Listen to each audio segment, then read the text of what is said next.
በዚህ ወር ምልክት ይከተልሃል። በዚህ ወር ተአምራት ይከተልሃል። በዚህ ወር የእግዚአብሔር ኃይል ይከተልሃል። በዚህ ወር ፍሬሽ አኖይንቲንግ ይከተልሃል።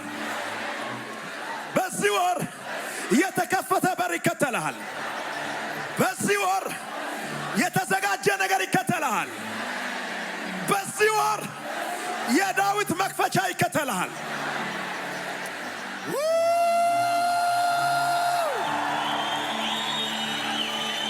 እዛ ጥግ ያላችሁ በዚህ ወር ታምራት ይከተላችኋል።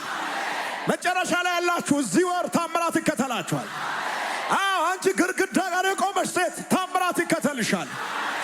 አዎ በር ላይ ያላችሁ ታምራት ይከተላችኋል።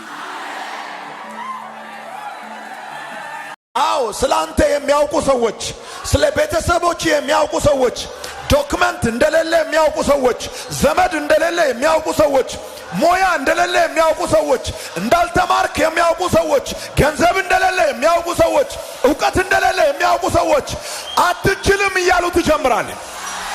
እነሱ እዚህ ጋር እየጠበቁ አንተ እዚህ ጋር ትገኛለህ።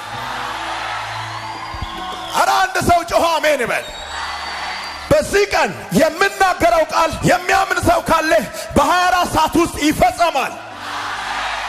ተስፋ ለማስቆረጥ የተሰለፉ ሰዎችን ተስፋ አስቆርጠህ እለፍ። እንደዚህ ካላችሁ በኋላ የአትችልም ትንቢት ተናግሮ ቆመ እንድትቀር ያደረጉ መርገም ተናጋሪዎች እዛው የተገለበጡ ይሁን።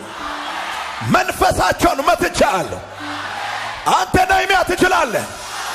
ጠጅ አሳላፊ ብትሆንም መገንባት ትችላለህ። ሄይ ትችላለህ። እንዳይጀምር የሚያደርጉ ምክንያቶች መካከል ሶስተኛው ስራውን የሚያስጨርስ በቂ ባጀት አለመኖሩ ነው። ይሄ ሰው እየጀመረ ያለው ስራ የአራት በአራት ቤት ቀለም መቀየር አይደለም፣ የአንድ ከተማ ሙሉ ቅጥር ነው። ለዚህ የሚሆን ምንም አይነት ባጀት በሌለበት ሁኔታ ሰውየው ጀመረ። ነህምያ ስራውን እንዳይጀምር ከሚያደርጉ ምክንያቶች የመጀመሪያው ኮንትራክተር አለመሆኑ፣ ሁለተኛው በብዙ ጠላቶች መካከል መሆኑ፣ ሶስተኛው በቂ ባጀት አለመኖር። በዚህም በኩል ቀይ ምልክት ይበራል፣ በዚህም በኩል ቀይ ምልክት ይበራል። የሚያምን ሰው ግን ጠላት ያበራውን ቀዩን ምልክት ወደ ግሪን ገልብጦ ይራመዳል። ለማን ልተንብይ? በሐዋሳ መስቀል አደባባይ የሰራዊት ጌታ እግዚአብሔር እንደዚህ ይላል፣ በዚህ አደባባይ ለሚያምን ሁሉ ይቻላል።